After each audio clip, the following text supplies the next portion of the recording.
بسم اللہ الرحمن الرحیم۔ ہارون رشید کی بیوی زبیدہ خاتون بڑی نیک اور دیندار ملکہ تھی۔ اس کو قرآن پاک سے اس قدر محبت تھی کہ اس نے اپنے گھر میں 300 حافظات تنخواہ پر رکھی ہوئی تھیں۔ اس نے ان کی شفٹس بنائی ہوئی تھیں۔ ہر شفٹ میں 100 حافظات تھیں۔ ان حافظات کو محل کے مختلف کونوں، برآمدوں، کمروں میں بٹھا دیا جاتا تھا اور ان کا کام اپنی شفٹ میں بیٹھ کر بس قرآن مجید پڑھنا ہوتا تھا۔ اس طرح ہر وقت محل میں 100 حافظات کے قرات کی آواز آتی تھی۔ یہی وہ زبیدہ خاتون ہیں جن کو جب پتہ چلا کہ جب لوگ سفر پر جاتے ہیں اور حج کرنے جاتے ہیں تو ان کو راستے میں پانی نہیں ملتا تو آپ بے چین ہوئیں۔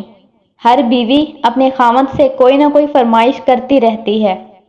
زبیدہ خاتون نے اپنے شوہر ہارون رشید سے نہر کی فرمائش کی کہ میرے دل کی ایک تمنا ہے کہ آپ نہر بنوائیں جو میدان عرفات تک پہنچے تاکہ حاجیوں کو اس سے پانی ملتا رہے۔ شوہر نے اپنی ملکہ کو مکمل اختیار دیا کہ اس نہر پر جتنا مال خرچ ہوتا ہے کر لیں۔ یوں ایک عظیم الشان نہر بنائی گئی جس سے کروڑوں انسانوں، پرندوں اور چرندوں نے فائدہ اٹھایا۔ کہتے ہیں جب زبیدہ کا انتقال ہوا ایک شخص کو خواب میں ان کا دیدار ہوا۔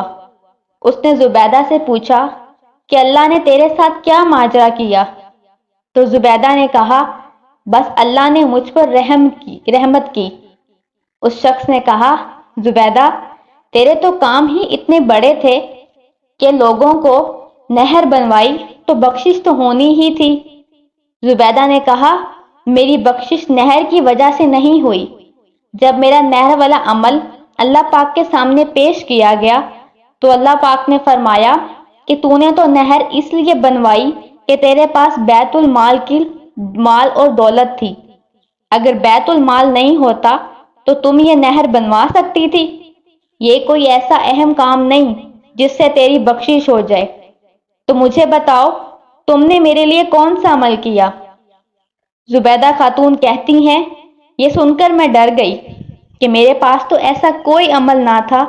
اس گھبراہٹ میں اللہ پاک میری طرف متوجہ ہوئے اور فرمایا سارے اعمال میں بس ایک ہی ایسا عمل ہے جو تو نے صرف میرے لیے کیا۔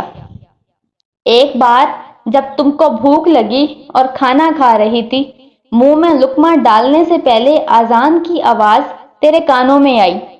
اس وقت تمہارے سر پر دوپٹہ ٹھیک نہیں تھا، آدھا سر ننگا تھا۔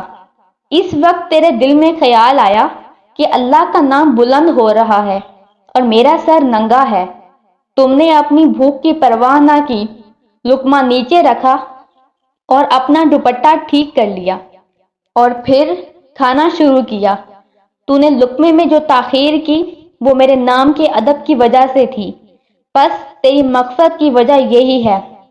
اللہ پاک اعمال کا چھوٹا بڑا ہونا نہیں دیکھتا، لاکھوں روپے کی زکوٰۃ اور خیرات کو نہیں دیکھتا، وہ تو دل میں چھپے ہوئے تقویٰ کو دیکھتا ہے۔